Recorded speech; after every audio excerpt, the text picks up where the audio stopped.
Buenos días, ¿cómo están? Bien, me gustaría hoy conversar algunos temas que a todos creo que nos van a interesar. Y como es una conversación, les pido permiso para sentarme. ¿Sí?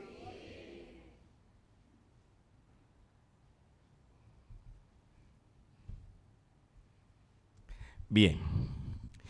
Lo primero que les quiero conversar, y es en serio, muy en serio, y que lo tomen con la seriedad de vida y asuman todas las conductas partiendo de esta seriedad.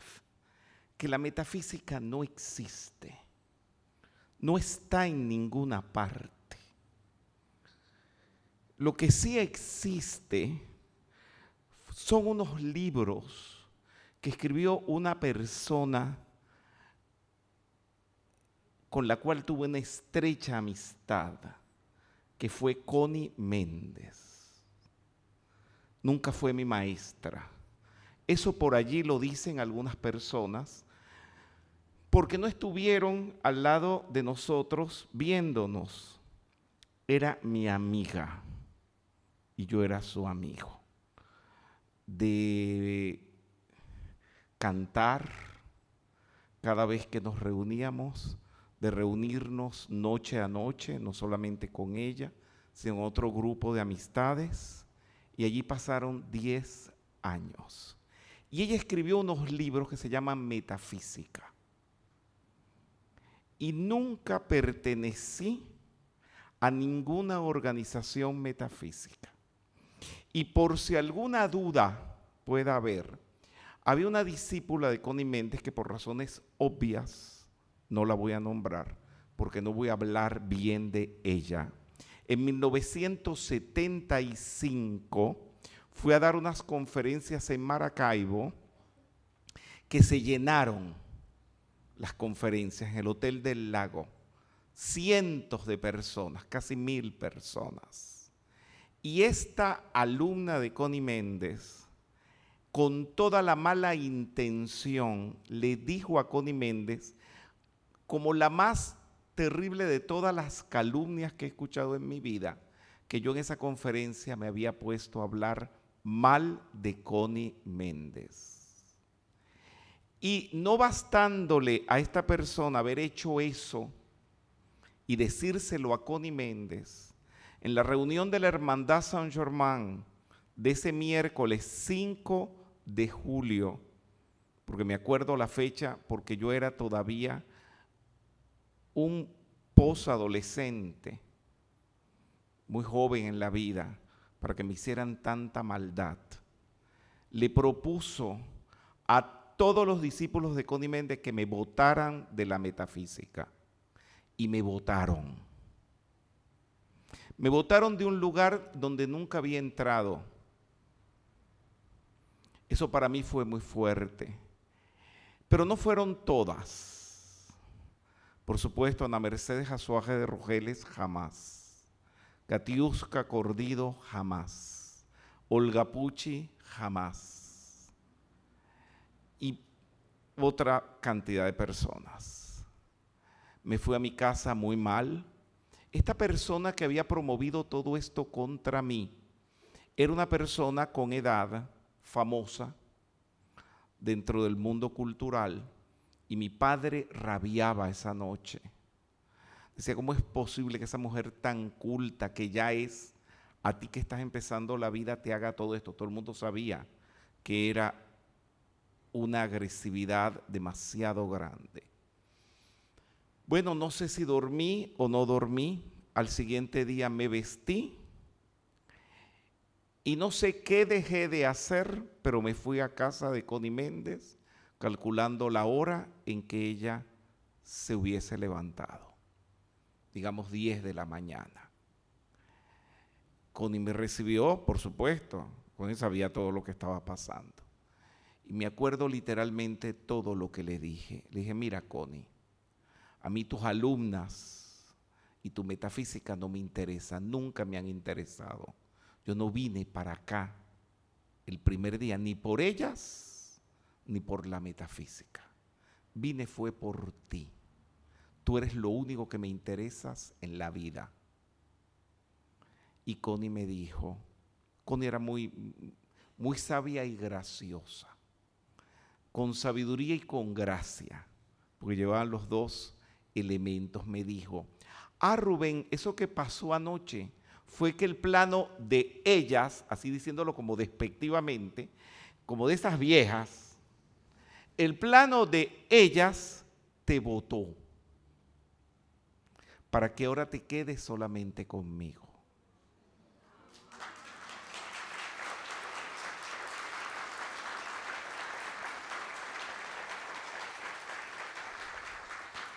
Eso se cumplió el resto de años que Connie Méndez estuvo en la Encarnación, porque más nunca volví a una reunión con ellas.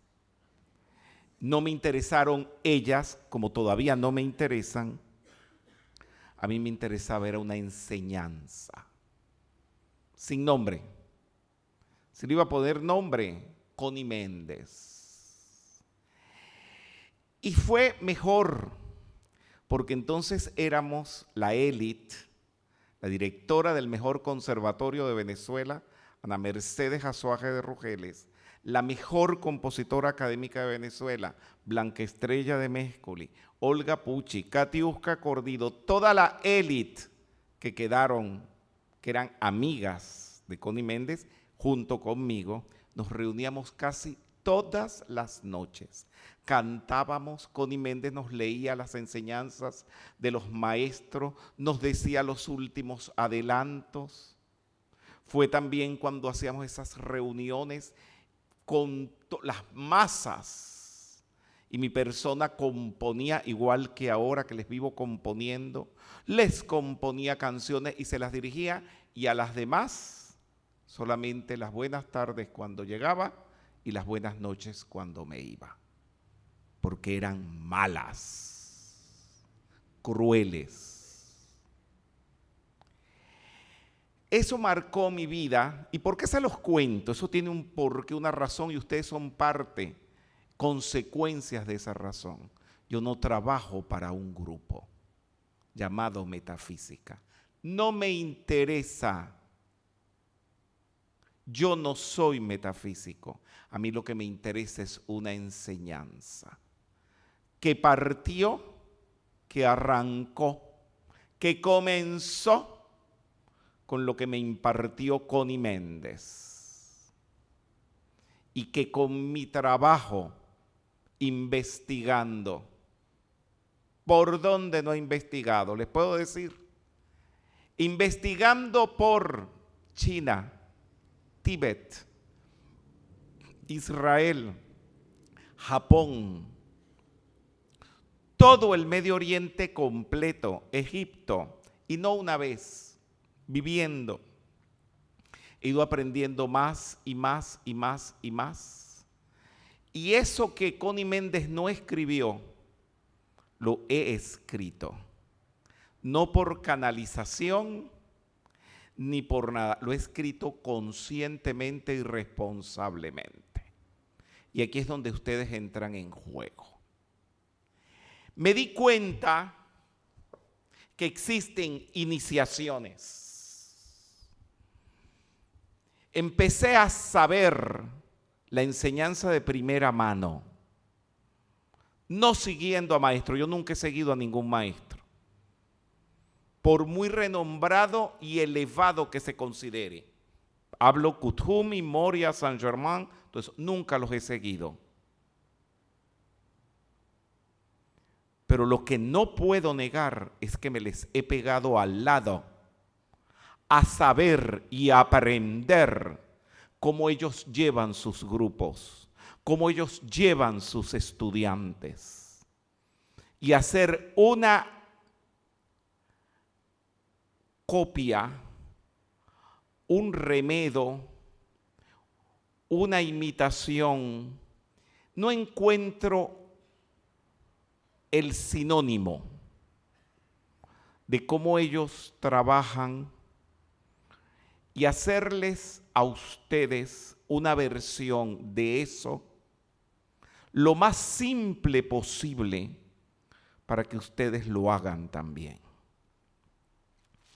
Dicho en otras palabras, lo que se hace en las altas escuelas esotéricas que ellos dirigen, se haga más simple, pero con las mismas exigencias a nivel popular. Y esto lo he hecho responsablemente. Y aunque ustedes dicen por allí, cuando leen estos libros que tienen esta información, esto es la metafísica, no.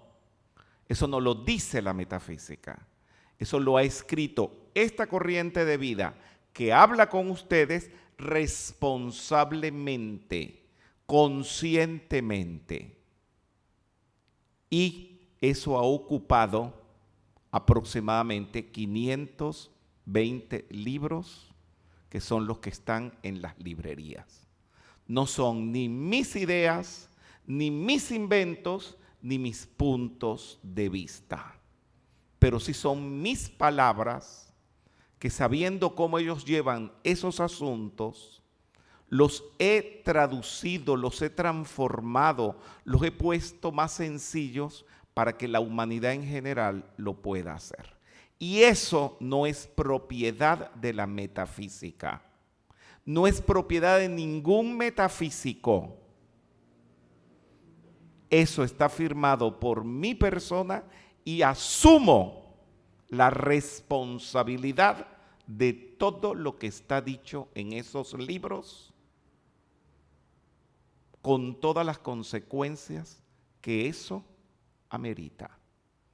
Porque ahí no digo ni maten, ni roben, ni odien, ni sean desordenados, ni vístanse mal, ni lleguen tarde, ni ningún desastre. Por eso lo asumo responsablemente. Y eso es lo que se trata aquí de hacer cuando ustedes vienen a las charlas. Y eso tiene razones y por qué numerosos, sobre todo la puntualidad. Porque cuando mi persona se levanta delante de un micrófono, no vengo a leer una clase, no vengo a repetir una clase que otro escribió en un libro. La mayoría de las veces son clases que se dan por actividades que se realizan por primera vez. Y para que esto pueda suceder, hay que cuidar muchos detalles, porque sabiendo que aquí hay un grupo que van a tomar esos lineamientos, tengo que cuidarme muchísimo, no decir un disparate ni lo que no es, y necesito una gran concentración. Podría reunirme con ellos en privado, no pasarán de 20, pero ¿por qué tengo que ser egoísta?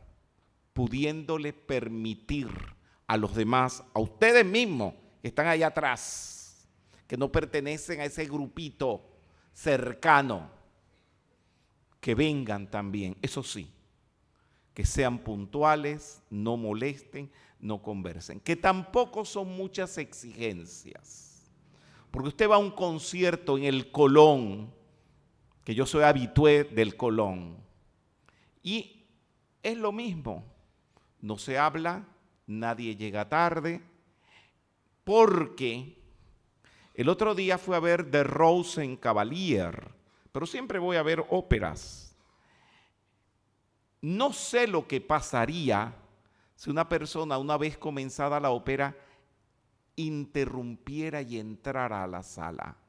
Sé que Barenboim, con todo el renombre que tiene, suspendió un concierto en el Colón porque estaban tosiendo. Sé de Jean-Pierre Rampal, el mejor flautista del mundo, que porque sonó un teléfono celular suspendió el concierto y le estaban pagando millones, porque ellos saben lo que vale el arte que están haciendo, que si los desconcentran no van a poder seguir más en ese concierto. Y esas personas estaban pagando. Eso mismo le pasa a mi persona, cuando me pongo delante de ustedes. El libro Pilares, y en su defecto, al no tener pilares, el libro Enseñanza Primordial, se semejan en algunas cosas y en otras no. Lo que tiene enseñanza primordial es que está todo dicho, la enseñanza dicha sin nombrar a Dios, sin nombrar maestros, diciéndolo todo de una manera como psicológica. Y pilares, sí. Allí se enfoca lo primero que un ser humano tiene que saber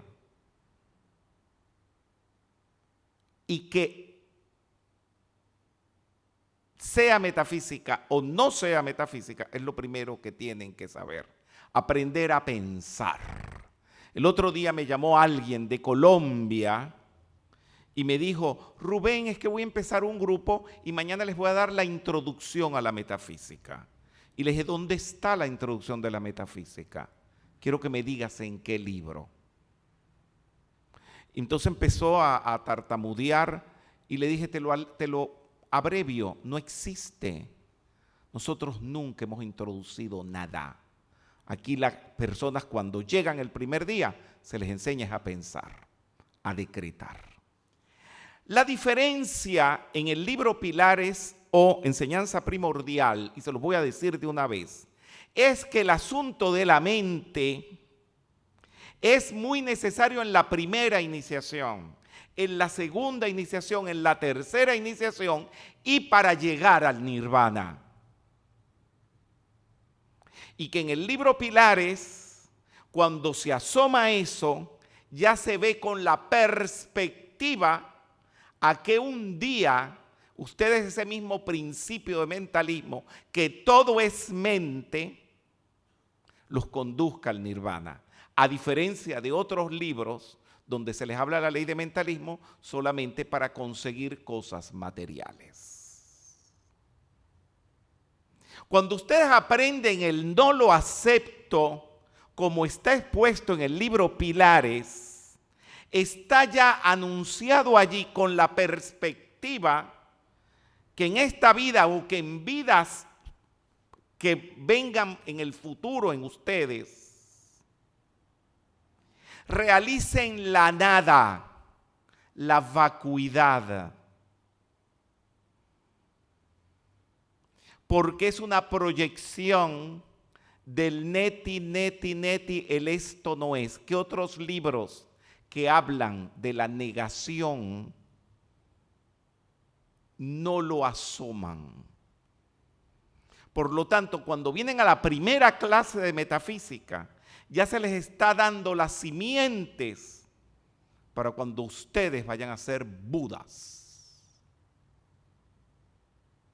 Les estoy anunciando esto para que vean la profundidad que hay en algo que parece sencillo.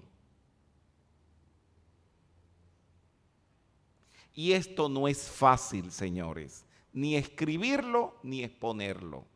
Pero cuando ustedes agarran estos libros y los leen en su casa, o cuando ustedes lo agarran y los dan en sus actividades como facilitadores, el problema ya está resuelto y al ustedes leerlo, repetirlo, el asunto funciona.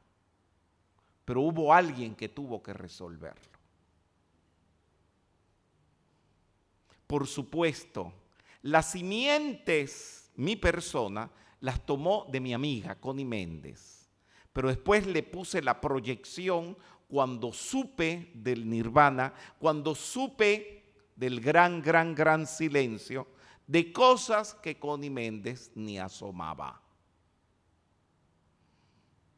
Estos, señores, son enseñanzas secretas tibetanas de los lamas, que son los seres más espirituales y que más saben en el mundo. Para muestra, el maestro el tibetano Ojwal Kul, el maestro Kuthumi, el maestro El Moria, que forman parte de los lamasterios en el Tíbet. Y que no es fortuito y que no es casualidad y que no es un acontecimiento porque se fueron a la India, cuando algunos de los argentinos que están aquí y otros no argentinos que me pueden estar oyendo, en algunos de estos lamasterios vieron a algunos de estos maestros. Eso no fue por casualidad. Eso tenía un porqué y una razón, que no era para salir diciendo por allí como un fashion, vimos a un maestro. Y por eso cuando eso sucedió, responsablemente los regañé y les dije, no tiene ninguna importancia que hayan visto al Moria en persona. Si ustedes, porque se los dije así, no agarran su cajita de cartón envuelta en hilo y se van a medianoche a la terminal de Córdoba a coger un autobús, a llevar la metafísica a las provincias, porque eso es lo único que tiene valor. Y lo dije así porque en esa época, los que están aquí sentados en primera fila, que ahora viajan en avión y que ahora viajan en first class, ellos empezaron viajando con una cajita de cartón, con unos libritos fotocopiados y amarrados con un hilito. Lo siguen haciendo, pero en un nivel superior.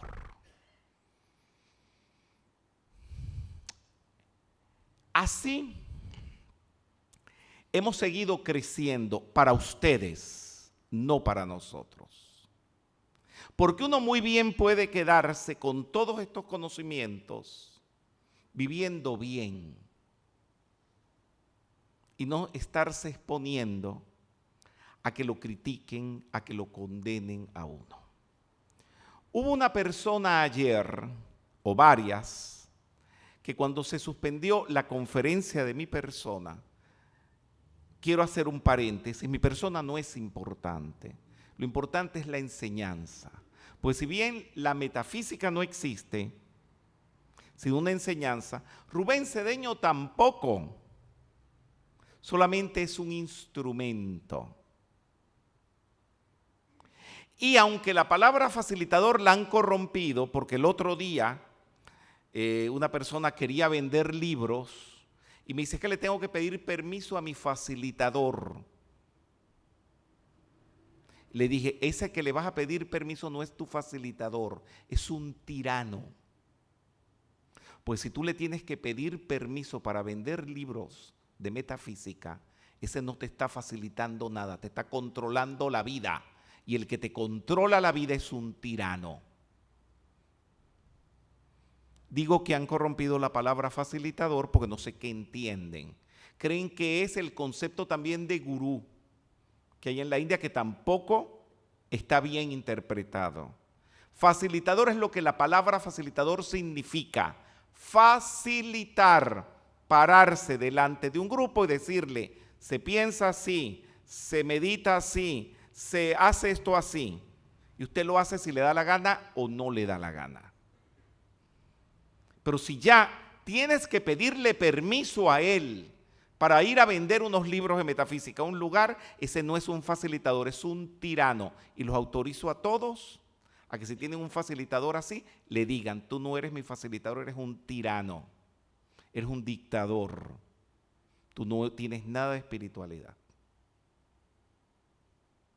Aquí somos libres. Y es la libertad que respeto. Pero hay personas también que se han tomado esta libertad y se han ido al otro polo. Ya no llaman más al facilitador, entonces ya eso es falta de amor. Porque el hecho de que él sea un facilitador y no te controle la vida, no quiere decir que lo dejes de amar, de querer, de estar pendiente de él, hasta que la muerte lo separe. Entonces, mi persona tampoco es importante. Lo importante es facilitar la enseñanza. hubo personas que porque no se dio la conferencia me vinieron a insultar, pero insultar feo. Incluso en la calle me había montado en el taxi y me gritaban improperios. Primero que nada, todos saben aquí que en ninguna conferencia me anuncian, ni se dice que voy a dar una conferencia. Hoy no se hizo, a excepción de las palabras que dijo Mario, pero porque tenía que nombrarme justificadamente.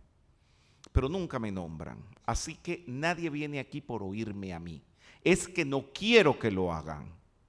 Y cuando se terminan las charlas, que vienen a que le firme el libro y que a tomarse la foto, por supuesto, por no desagradarlos, por no quedar mal, se los permito, pero no me interesa, porque con eso ustedes no van a despertar la conciencia, ni firmándoles un libro. Y a mí lo único que me interesa es el despertar de la conciencia de ustedes. Porque ahora voy a sintetizar todo lo que les he contado desde la época de Connie Méndez hasta llegar ahora a todos estos libros, todos estos viajes de investigación y todo eso va hacia un solo objetivo: que ustedes despierten la conciencia. Y si no hay despertar de la conciencia, no hay nada, nada sirve para nada.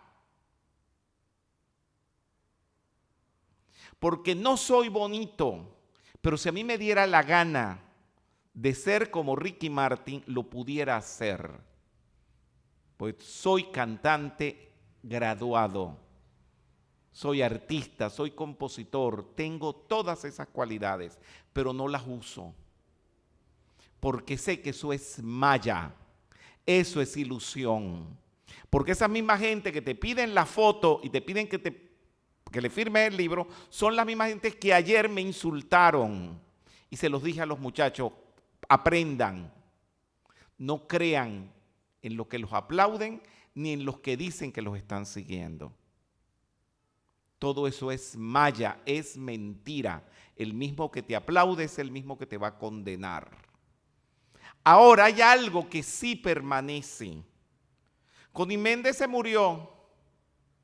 Las que me traicionaron y dijeron que me botaban de la metafísica también se murieron. ¿Y qué es lo que ha quedado? La enseñanza. Por eso me baso en decir que ni soy metafísico y que la metafísica no existe, pero sí existe una enseñanza por la cual trabajo. Y espero, los que están aquí en las primeras filas son los facilitadores. Y estas palabras son para ustedes. Que ustedes hagan eco de esta voz. No me trabajen para la metafísica, porque van a ser como la mujer que fue anoche, ayer en la tarde, en el taxi a gritarme: esto no es metafísica, ustedes que se llaman metafísicos están engañando y todo eso. Pero es que nosotros no somos metafísicos. Personalmente lo que soy es músico. Y hago esto como un desliz en mi vida, como un error de mi vida, como una inoportunidad de mi vida, porque no debo hacerlo. Porque mis compañeros, que son cantantes muy famosos, mundialmente conocidos, mis amigos del alma, no lo hacen. No están obligados a hacerlo. Y no se exponen tampoco a que los insulten y les digan esas cosas, porque por delante, antes de ellos pararse en un escenario, cobran más de lo que yo cobro.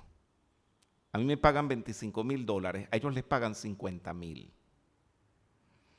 Entonces, cuando se pagan $50,000 por verlos a ellos, nadie insulta, nadie reclama, porque les está costando mucho dinero. Y cuando ellos se enteran de las cosas que me pasan a mí, me dicen: bien hecho, Rubén, por estar haciendo lo que estás haciendo. Por eso no soy metafísico. Porque no deja nada al nivel físico humano. Pero conozco en los planos internos y estoy claro que yo estoy trabajando por otra cosa. Ni por la metafísica, ni por figurar, ni por nada. Yo estoy trabajando por el despertar de la conciencia.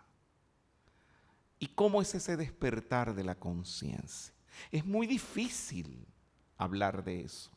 Es muy difícil, que yo no puedo despertarles a ustedes la conciencia. Me gustaría ser como los que despiertan la conciencia en la escuela Shaolin de China, donde comenzaron los primeros que se dieron cuenta de la verdadera intención del despertar de la conciencia, con el maestro Bodhidharma, que fue el que dio inicio a todas las artes marciales y al Kung Fu y todo esto. Los maestros andan con una vara, con un palo. Y cuando se van a meditar, ellos meditan poniendo la cara contra la pared para no distraerse. Y si se duermen, se tuercen o se rascan, con el palo les dan un palazo. ¡Pácata! No es el palo, es que con ese palo te están despertando. Y por eso han dado tantos maestros. Si puedo hablar de los últimos como Tsutsuki, uno de los grandes maestros del Zen budismo, que recién pues acaba de desencarnar, creo. No puedo andar con un palo pegándoles palazos. Te dicen antipedagógico, te dicen una cantidad de cosas, pero la vida enseña de una manera muy drástica. Y la vida no es antipedagógica porque es la vida. Había un principio por allí que ya está en desuso y que yo lo estoy poniendo otra vez de moda, que la letra entra con sangre. Eso lo decían en la época de Uriburu, aquí, de esos presidentes del pasado, en que a los alumnos les daban palmetazos para que aprendieran. Señores, la vida, cuando te va a enseñar algo que tú no quieres aprender, te manda un cáncer. Te manda una dictadura donde matan a todo el mundo. Ustedes lo han vivido aquí. Y ustedes, nosotros, eso que hemos aprendido con las enfermedades crueles, con dictaduras, con regímenes tan terribles, es lo que nos permite hoy en día tener un poco más de conciencia, de civilidad, de constitucionalidad, de moral y de una cantidad de cosas. A pesar de todos los problemas que puedan seguir habiendo a niveles nacionales o a niveles personales, pero no hay duda que hay un crecimiento. La vida da golpes muy duros, pero muy duros. Un cáncer, un SIDA, eso es algo terrible. Pero hay algo que puede hacer la salvedad, saltar por encima de todo eso. Señores, la enseñanza que nosotros les estamos dando, el uso del principio de mentalismo, el desarrollar el buddhi, la iluminación, la concienciación, el despertar de la conciencia, y te va a evitar tener que pasar por todas esas vivencias tan duras. La vida sabrá cómo manejarte para que tú no sufras, porque ya no te hace falta. Y si no, vean las vidas de ustedes, todos ustedes aquí sentados. Aquí ninguno, porque les conozco las vidas a ustedes, tiene un karma lamentable. Viven bien. Antes de ayer, a la conferencia que estamos dando aquí, venía una persona queridísima por todos nosotros, Víctor es que se llamaba. Víctor se quedó dormido en la carretera, se desvió y se mató, viniendo para la charla nuestra. Estamos ocupándonos de ver cómo colaboramos, incluso con su incineración y todo el asunto. ¿Por qué viniendo a una clase de metafísica se tenía que haber matado? Y les digo, señores, espérense. Si le hubiera venido una enfermedad con agonía, 3 meses, 1 año, 2 años, 3 años, lo que hubiera sufrido. Él no se dio cuenta que murió, que desencarnó, porque estaba dormido. Él fue directo al nirvana. Y como venía buscando el Dharma, porque venía a esta conferencia, él en los planos internos siguió buscando el Dharma. Y ahorita llegó al Dharma. Llegó al más allá, a la luz. Eso somos nosotros, señores, todos nosotros. A nosotros no nos pasa nada malo porque el Dharma nos protege. Porque vivir en un estado de concienciación, el despertar de la conciencia, nos permite vivir diferentes. Y eso todos ustedes. Y quería decirles algo a todos los que vinieron ayer. Vienen por primera vez y no entienden a veces algunas cosas que pasan. Y volvieron hoy a pesar de que ayer mi persona no les pudo dar la conferencia. Que pasaron la prueba. Porque es un principio universal que cuando se llega al templo y se toca la puerta por primera vez, muchas veces no se entra. Hoy en día hasta en Hollywood ya han puesto estas enseñanzas. Hay una película dirigida por la jerarquía que se llama Doctor Strange. Se la recomiendo a todos. Incluso habla hasta de los lugares magnéticos por donde la jerarquía espiritual se manifiesta en la tierra. Hasta ese punto llega esa película. Por supuesto, es una película, tiene su parte hollywoodesca, fantasiosa, pero en el fondo usted ve la gran instrucción. Pues, y ahí pasa lo que les estoy contando, que es normal, que cuando se toca la puerta por primera vez no se entra. Y el maestro te prueba a ver si verdaderamente tú quieres esa enseñanza. ¿Y cómo te prueba? Negándotela.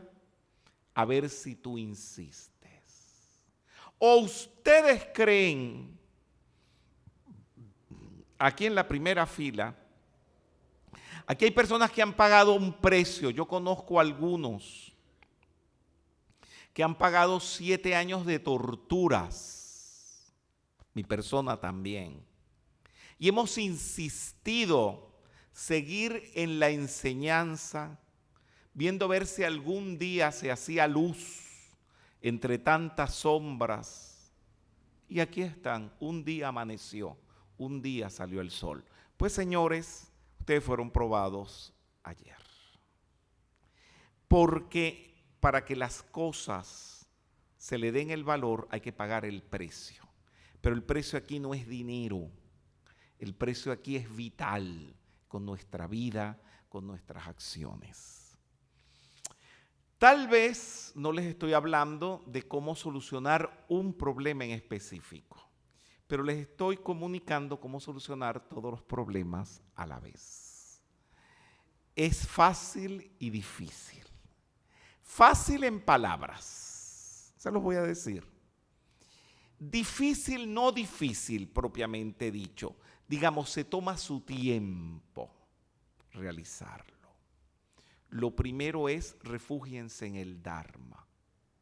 El Dharma no solamente es la enseñanza, es muy sabia la palabra Dharma y me gusta y por eso la estoy usando tanto. Porque además de la enseñanza es la ley.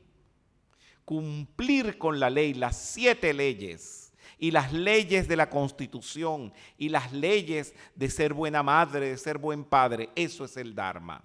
Además del deber, lo que corresponde hacer. Grandioso eso. Eso es lo primero. Luego refúgiense en ese que te transmite el Dharma, porque el Dharma no se aprende solo, nadie lo ha aprendido solo. Y todos esos que dicen que no hay que seguir a ningún facilitador, no hay que seguir a nadie, son asuras. Asuras, apréndanse el nombre. Asura es un ser que no es un Dios, que es lo contrario de un Dios. Ser negro, oscuro. En el mundo hay muchos que se escapan del caos y se meten en el universo manifiesto a ver cómo desordenan y cómo pervierten. Y en la metafísica sobran asuras. Por cada discípulo, creo que por cada 10 o 20 discípulos que anda buscando el Buddhi, la conciencia despierta, hay un asura, viendo a ver cómo lo tumba. Así que cuídense. Y esos son los que dicen que no hay que seguir facilitadores, que se vayan de las escuelas, que esto, que lo otro, y buscan cualquier error que haya en los grupos y todo eso para que la gente se desencante y se vaya. Y después no les ofrecen nada. Aquí se ha visto ya en la Argentina, muchísimo, que dicen que son los nuevos de la nueva era, que son los que verdaderamente tienen la enseñanza y todo eso, y usted va, sí, el primer día todo muy bonito, y después el segundo ya no hay nada porque no hay fondo, porque no hay aquilatación, no hay sedimentación. Y como son irresponsables, ponen fechas para dar seminarios y congresos y pues no los cumplen. ¿Por qué viven así? Aquí en la Argentina hay una palabra que retrata eso, viven al pedo. Bueno, señores, eso es lo segundo. Y lo tercero es el grupo, pero el grupo no es la metafísica. Ya han visto que en la metafísica hay traidores, hay hijos de su madre, por no decir la palabra. Y la gente viene y pregunta, ¿y cómo es posible que en la metafísica exista eso? Digo, pero es que ellos no son metafísicos, la metafísica no existe. Ellos son así porque eso existe en la humanidad. Y estos grupos no están exentos de la humanidad. Pero sí hay, y me consta, personas bellas, buenas, caritativas, que conforman grupos, núcleos, alrededor de un facilitador. Mi persona lo tiene. Aquí en Argentina y en los diferentes países a donde viaje siempre hay un grupo que por afecto, es por afecto, no porque son miembros de una organización, que nunca en la vida, en la metafísica, exista que se reúnen y que se sientan obligados a hacer algo porque son miembros de la metafísica. Que esa maldición nunca caiga sobre la metafísica. Que se reúnan es porque se aman, porque se quieren, porque son amigos de su facilitador, porque van con él al cine, porque viajan con él. Si se enferma uno van al hospital por cariño, porque eso es lo único que existe, el cariño. Eso lo teorizó y lo siguen teorizando. Lo teorizó el señor Gautama y lo siguen teorizando los que dicen que siguen el señor Gautama como los 3 refugios, pero que no son tampoco del budismo, porque también le preguntaron a Bodhidharma, le pagaron un pasaje carísimo, como los que me pagan a mí para acá, para venir para la Argentina. Le pagaron a Bodhidharma un pasaje para ir desde la India a la China a llevar la enseñanza. Un rey muy famoso. Y cuando llegó hubo una gran fiesta, una gran reunión. Y cuando le preguntó el rey a Bodhidharma, ¿y el Buda? Dijo, el Buda no existe. Y le preguntó, ¿y el budismo? Pues tampoco. Ya el Buda se lo había adelantado, porque cuando en Gridakutta, que es una montaña que tiene una piedra con la cabeza así como de un buitre, un discípulo del Buda, Mahakasyapa, le preguntó al señor Gautama, ¿y qué es el budismo? Y el Buda agarró y le enseñó un loto. Mahakasyapa se dio cuenta, por supuesto, eso teóricamente dicen que se iluminó nada. Una persona se ilumina cuando se traga un bombillo y nadie de ustedes se va a tragar un bombillo. Se le despertó la conciencia. Lo que le dijo, mira, el budismo no existe. Lo que existen son las flores, como te la estoy enseñando. Pero eso no lo explicó el Buda, él no dijo nada. Lo que existe son las piedras, las cosas. Aquí no existe la metafísica, aquí lo que existen son ustedes, que son más importantes que la metafísica. Aquí lo que existe es una enseñanza, que nos ponemos de pie delante de este micrófono a comunicárselas. Y con un inmenso amor. ¿Por qué? Porque aquí nadie es metafísico. Y Dios libre que yo los oiga decir que son metafísicos. Pues se los voy a negar en su cara. Aquí son ingenieros, maestros, profesores de yoga, cada uno tiene su profesión, que se han dado cuenta que lo único que vale la pena en la vida es la enseñanza. Y eso es lo que estamos transmitiendo. Y unos libros que así como ustedes se llaman María, José, Pedro, Esteban, José, pues algún nombre hay que ponerle y le pusimos metafísica y que no está mal puesto el nombre porque se adecua a lo que la palabra metafísica define, pero que no es una institución, no es una escuela, no es nada de eso. ¿Dónde está contenida esa enseñanza? No hay ninguna estructura. Lo que sí hay es esto. Y es lo que tenemos que seguir haciendo. Reunirnos, aprender la enseñanza y comunicarla.